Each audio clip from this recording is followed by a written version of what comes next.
dadak. Dadak piye? Ini temanmu ah. Temanmu ya dari dhewe. Aneh Pak Yatim. Pancal nganggur.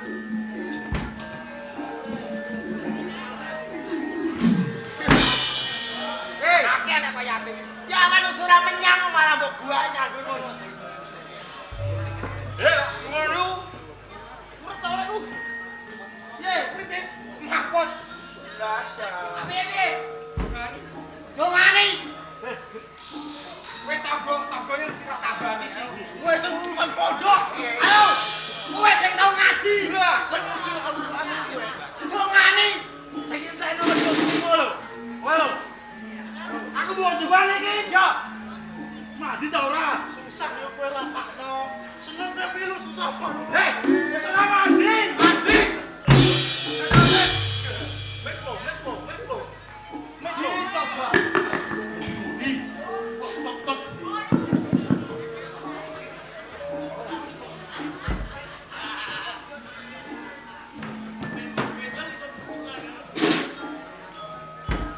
Bismillahirrahmanirrahim. Hei! Elana, ya. Hei, Elana. Kaget lu kaget. Ya, Ati. Kita fase. Fase kowe lo ning cetok.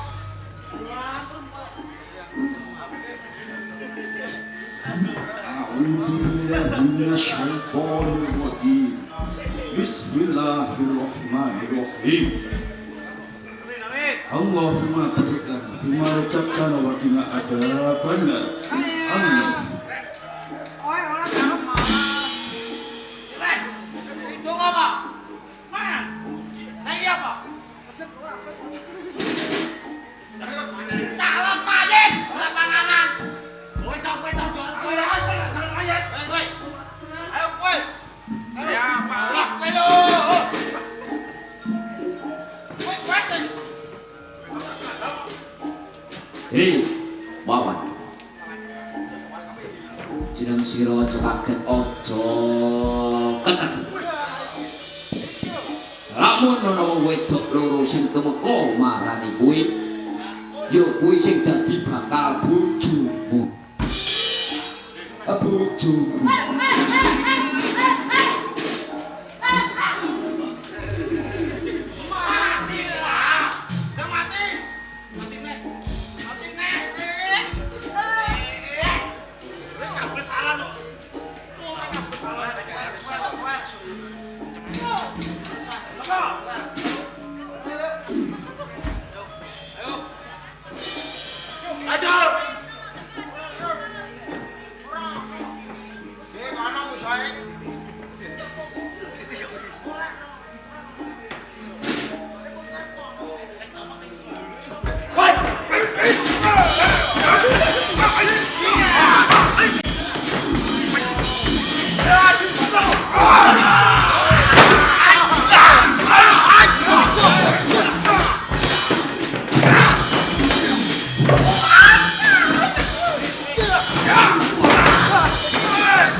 Bro aneh kan?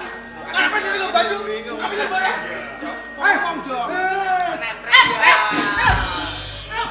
Jangan. Iya, cucuk berenang. Baju berenang. Iya. Pengairan.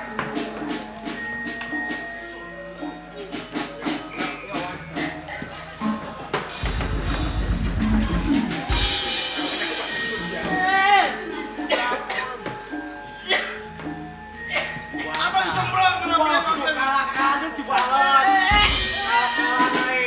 Walas. Hei! Saya mau walas kono. Ora kene. Kono. Ora. Kono. Iki mudeng ora. Tak. Ora. Kono lho, Cuk. Kono. Ora. Semprot bus lho. Oh. Apa? Hai, saya apa? Mau musuh kemana?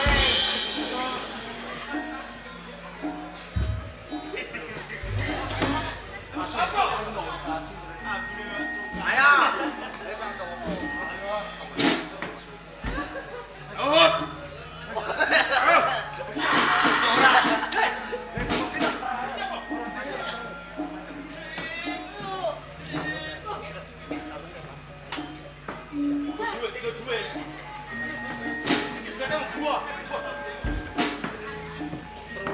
Saya.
wong Singosari.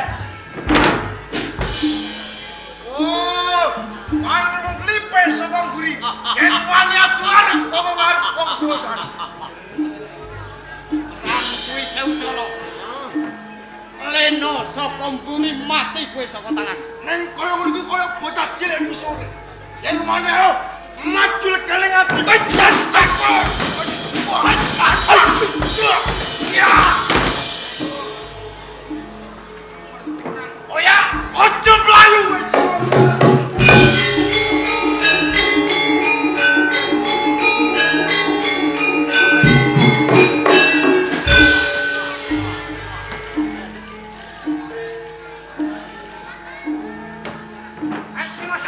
Wah, lagi pas kau.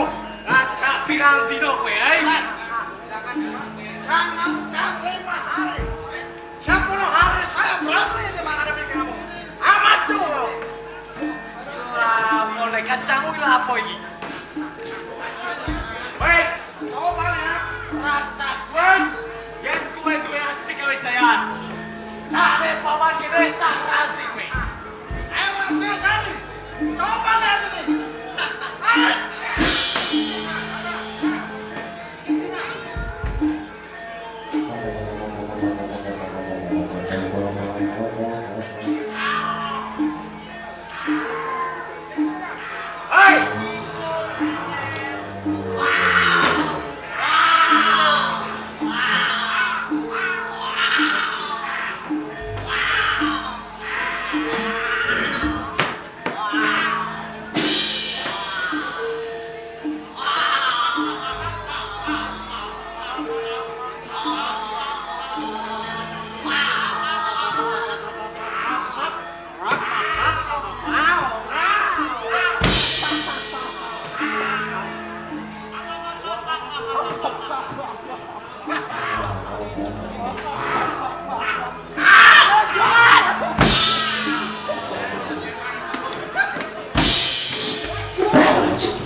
Kamu siapa?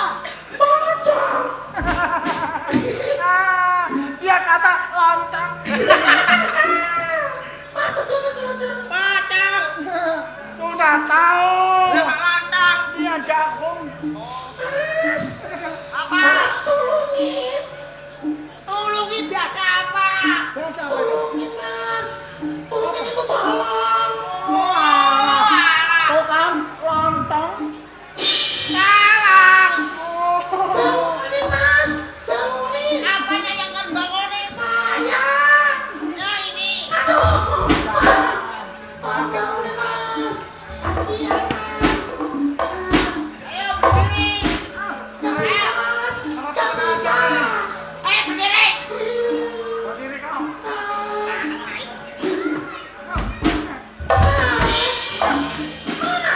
Langsung coba. Masuk. Ayo berdiri. Kenapa? Mas. Tonton mas kayak bangke.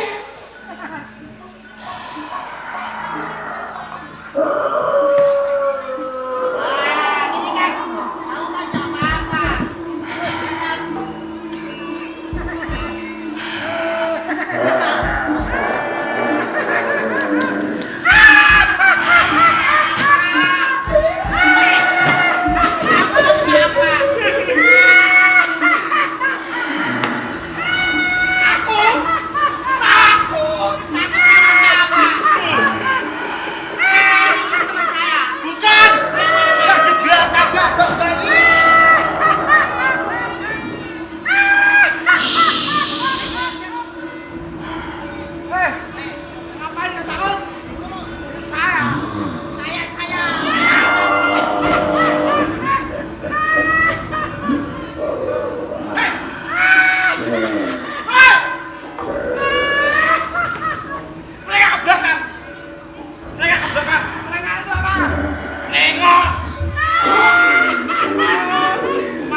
rentak.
Selamat malam dulur Payaman. Assalamualaikum warahmatullahi wabarakatuh. Waalaikumsalam warahmatullahi wabarakatuh. Ya, alhamdulillah bengi iki ditimbali karo sing kagungan kersa. Wah, iki acarane mantenan ya, Dik. Urung kenalan.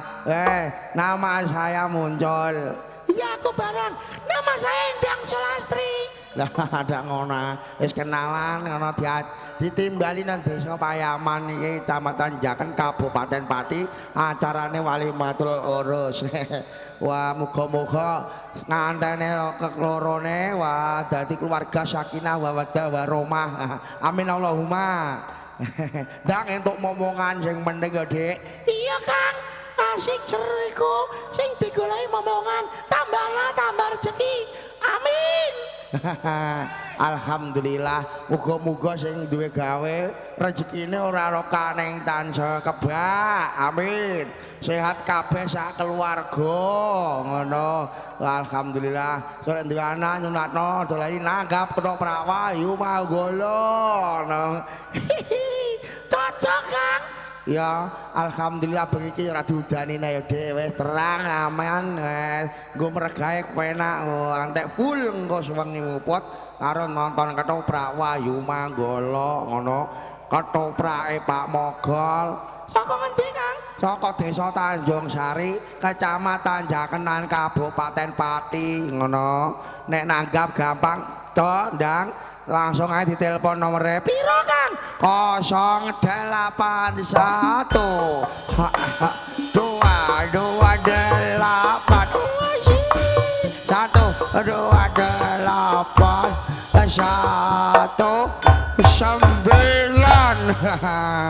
Kang, apa? aku njaluk dijenan ae, Kang. Ngono. Iya. Oke, langsung dikasih. Ngono, ayo budal dan dobrak ayo. Oh, tidak lupa malam ini di streaming langsung RHS Production juga Kantong Channel, sukses selalu. Linking juga. YouTuber handal Mas Jamin. Halo, selamat malam.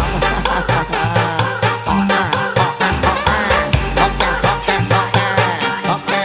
WM Audio Wahyu Manggala lagi. Shop. Ya, singo macane Wahyu Manggala. Wah. Halo, salus. Wow, singone ngabuk. Wow.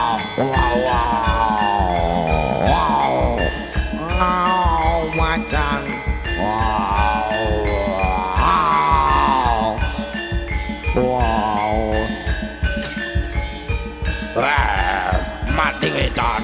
Ayo, usah mati, Pak. Waduh, wah kurang ajar. Wah, Melayu. Wah, Manggolo.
Pernane kabeh iki mau sing dak penggalihake ora mung jeneng sira. Mergo nalika semono sira kepasan dak jak urip kanthi mukti ngawi boyo isih dumunung ana ing praja Singasari. Nanging bareng ngono kedadian aku dipocok palungguanku pinangka dadi juru demung Amancanegara. Dur saiki aku disedhatake ana ing Kabupaten Sumenep. Kaporos kapocok palungguanku dadi juru demung Amancanegara. Saiki aku mung diparingi derajat lan pangkat mung sak adipati. Mongko pira tegane kabupaten ing Sumenep. Mula saka kuwi ya iki ndak jaluk kanthi banget. Ayo diterima aku. Ramane. Panjenengan ngendika ingkang kados ngaten menika malah lara sajroning. Jalaran menapa? Sinaosa sakmenika panjenengan namung dados niku kemawon sampun rumaos bagya mulya manah. Jalaran kula tresna kaliyan panjenengan menika kanthi lair lan bados. Boten jalaran pangkat lan derajat. Bo sampun dipun penggalih kesaneten ingkang kados ngaten. Kula kuwatos menapa panjenengan menika penggalih ingkang kados ngaten. Kek mangkinipun panjenengan malah sakti Mas. Iya. Matur nuwun banget. Yen sira wis gelem lenggono bab kahanan wis mbok tampa ing kalunggan. Mung wae. Penane jroning atiku iki isih duwe rasa pinget. Aku mongso mesgul atiku. Mergo kabeh saka tumindake Prabu Kertanegara Ratu ing Singasari. Salah sawijining pengayoman Ratu sing ora ngerti babar pisan marang labuh-labeting kawula. Nganti mentala mentalane Prabu Kertanegara mocok marang palungguhanku. Mung kabeh iki perkara sepele. Aku ngemutake tunggaling Prabu Kertanegara. Gone bakal ngilangi upacara sradah. Tungkap kaping pinjur aku ngemutake nalika ing Praja Singasari iki ana utusan saka negara manca saka ing Tartar diperung kupinge. Ewa semono dianggep aku kuwi sabela kelawan wong-wong saka ing manca negara ing Tartar. Kang Mas, sampun to. Panjenengan menika boten sisah derek-derek babagan menika. Panjenengan menika namung kawula. Sinaosa panjenengan menika ngepenginaken ngemutaken dumateng Sang Hyang.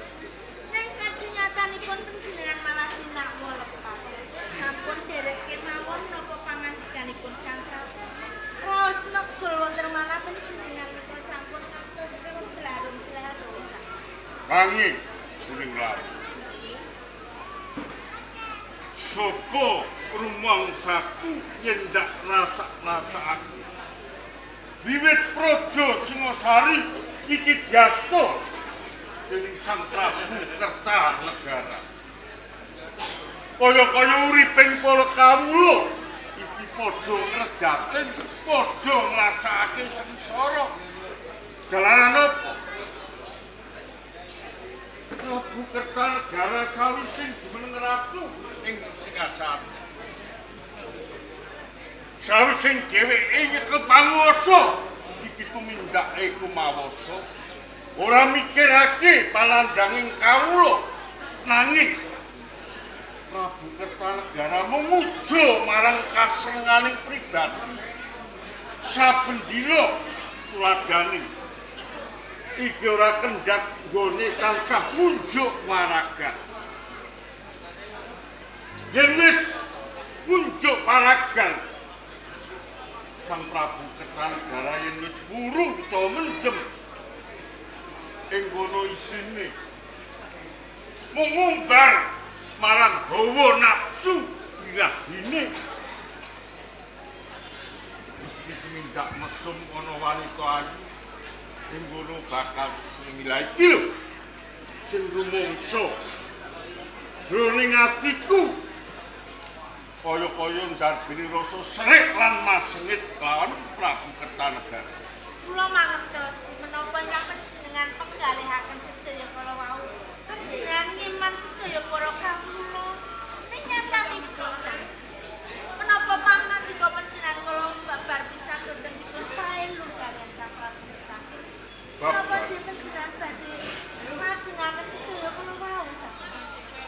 Pancen jroning rasaning atiku dadi rasa pangigit-igit. Aku kepengin budidaya maosake sastra wirangku lawan Prabu Kertanegara. Mula aku bakal nganggo cara. Lajeng kados pundi menika caranipun Kang Mas? Sira utusan abdi keng supaya nimbali abdiku kinasih Wirandaya keng supaya Kula ngatur semistakaken dawuh.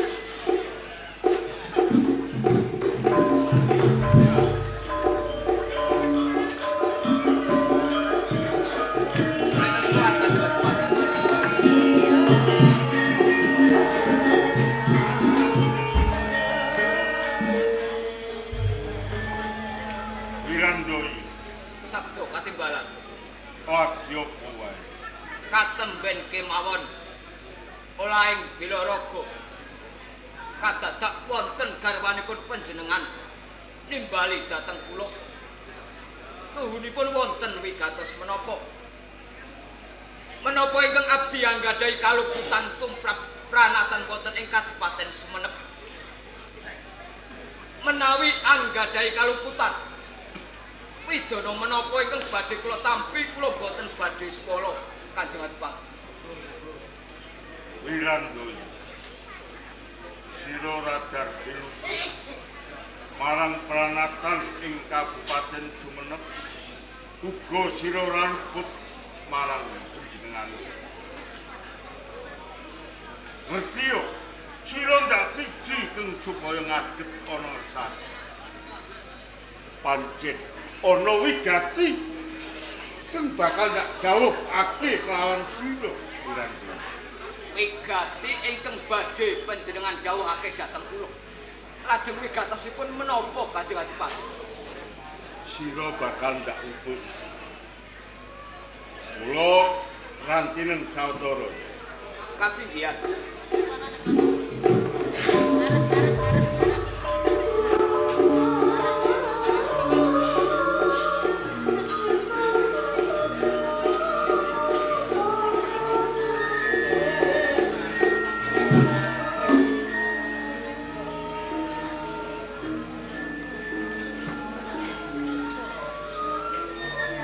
Wirandoyo Dawuh.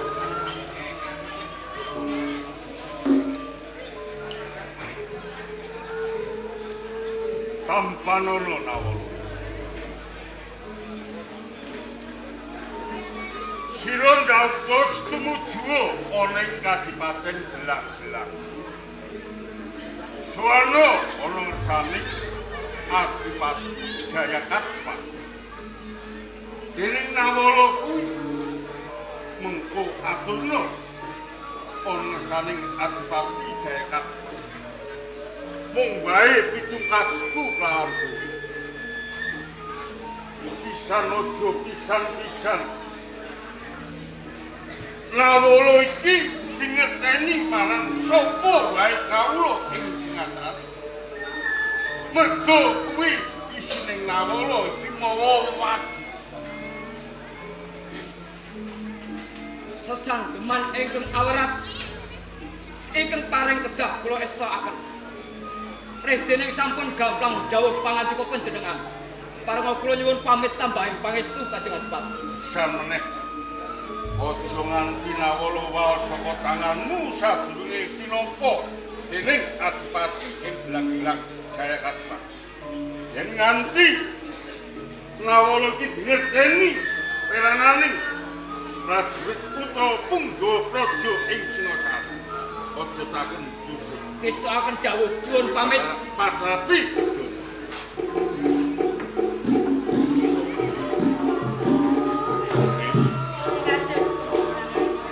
menawa kanthi dalan aku bisa males sosro wirang marang Prabu Kertanegara.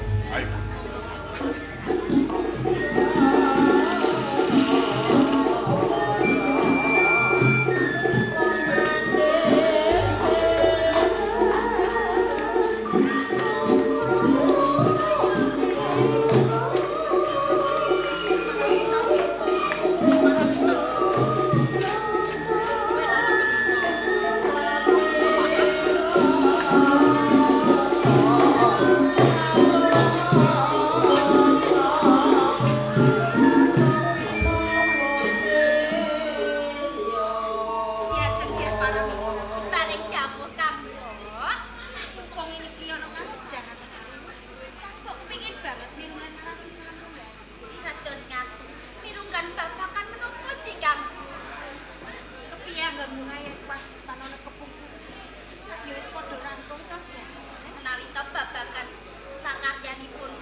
ora lewat pujo pangestinipun Kakang Tamah. Sangat anggen kula nampi. Mugi dados jejimat. Kang Mas, sarawuhipun panjenengan kula ngaturaken. Sungkem pangabdi kula kunjuk Kang Mas. Diaji laras. Ya. Pangestumu tak ora lewat pamujipun Kakang uga enggal-enggal Tamah. Sangat anggen kula mugi. Mugi dados teko kahayuan kula Kang Mas. Iki kok janur gunung kadingaren. Ewan dene sliramu mapan ana ing taman pamarga. Siji wae abdi ora ana sing ndereke sliramu. Banjur padha ning ngendi para abdi? Sedaya para abdi nembeke mawon kaya wajib. Nanging Dados sampeyan. perangane abdi ana ing kasatriyan kene ora ana sing gawe cuwo sakjroning adine suwang-suwang. Boten kok. Kejaba kuwi diaji. Dados pundi Kang Mas? Pancen iki aku golek kalodhangan. Sakjroning sliramu lan Kakang iki nemahi urip bebrayan kang sesifat jejuduan. Mbok menawa pancen durung ana wektu sing pas.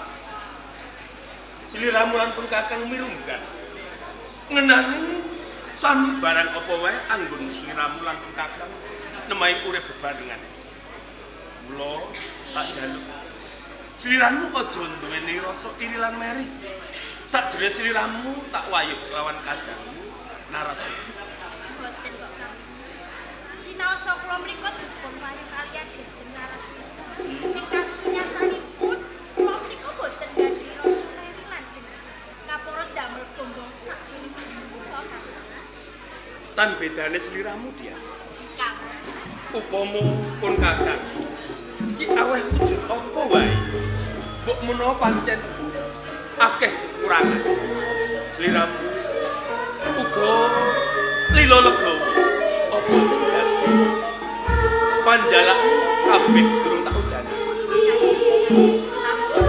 Mula sono sliramu karo sing tak tresnani.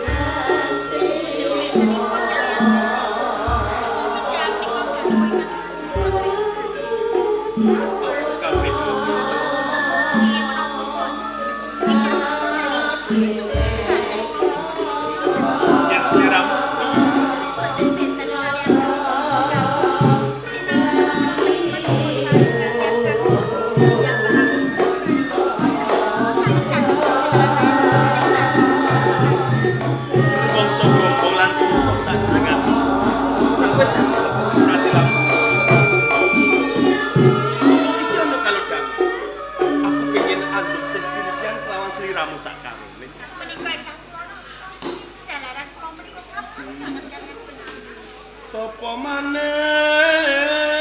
kaya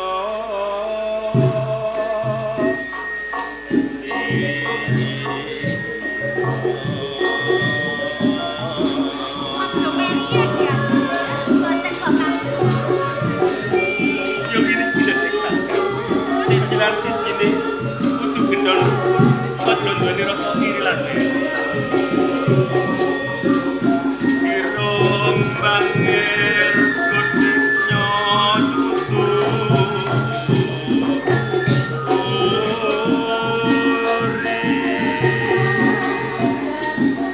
ya ting apa pinonggo kanggo pangipur ngati sing lagi wae lumrah iki saben-saben aku cedhak lewat sliramu rasa lumrah lan sayapi saknalika uga bisa ilang. Tuang malam nyangka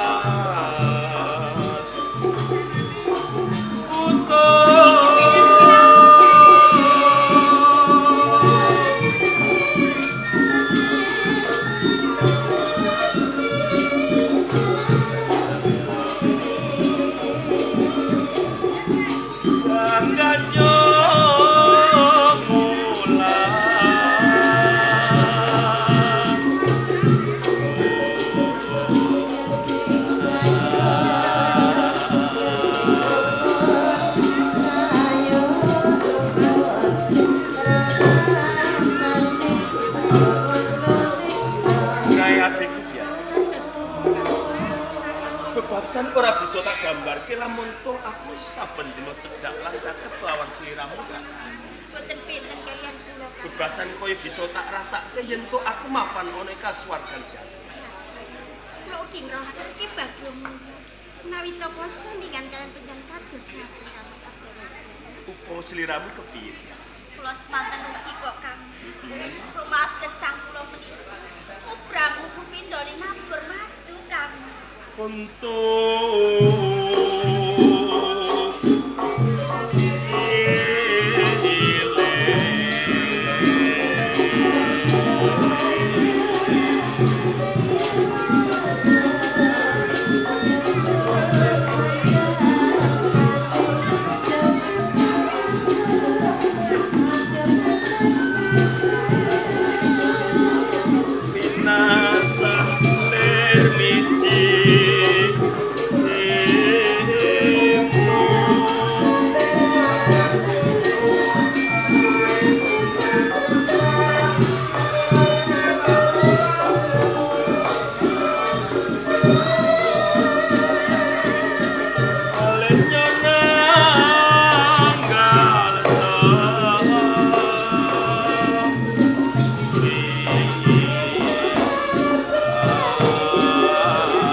Diajeng narasi.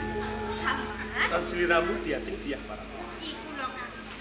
Senajan to mung sak kedhepe netra bebas. Nanging anggonmu lelaki kelawan pun kakak. Iki wis gawe nuju prana sajenengan. Mula sing tak jaluk reksonen jogonen katresnanipun kakak sing tumantuk ana sak jroning atimu ya.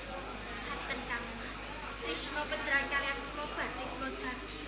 Selaminipun gesang kula. Ampali kula namung saged ketul. Mugi anggenipun kula pedampi kok gesang bebrayan boten wonten ingkang saged pisahake iki Kang Mas. Yen sliramu kepiye diajeng? Menika leres Kang. Kula ugi boten kendhat-kendhat anggenipun kula dedeng menawi to panjenengan anggen kula bebrayan menika enggal-enggal pikantuk momongan jikang. Muga-muga wae apa kang dadi panggandang, apa kang dadi panyuwunmu.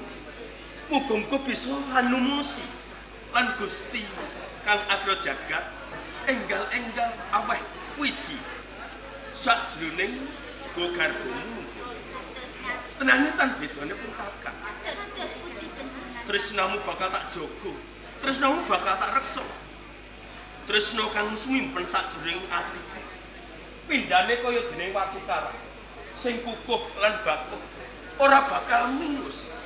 Lamun saben dina kasempe ombak kang gedhe ana sak tengah samudra. Kula sangku diajeng.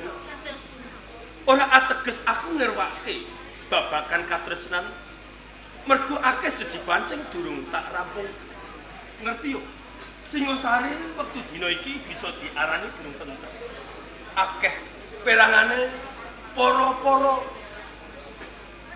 keraton lan prajurit-prajurit sing bakal gawe ngungkih-ngungkih kawibawane ana ing kraton Singasari. Mula sawetara sliramu lan rong kakang anggone andom katresnan. Iki tik suwak luwih dhisik. Mergo iki akeh sejebean sing durung tak rampung. Kang Mas. Sinaos rumaos. Awrat sanget kula pepisan dhateng panjenengan. Nanging kula namung ngestokaken sedaya dawuh panjenengan Kang Mas. Menawi to sedaya menika sampun dados tanggung jawab panjenengan Kang. Pancet ora kleru. Mriko leres. Jaya panjenengan menika satunggaling sedaya. Tantuk ngaten kewajiban kang dereng kejar rampungaken. Mriki kula namung saged ndedonga mugi panjenengan menika pikantuk keslametan.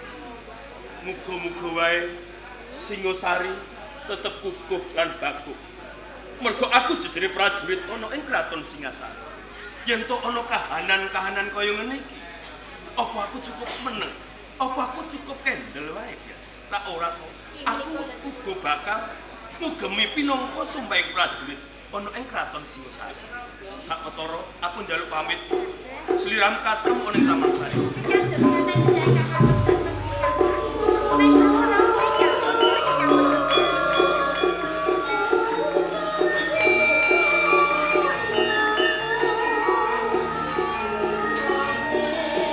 Pamujimu sing tak jaluk. Muga-muga tansah kanegas.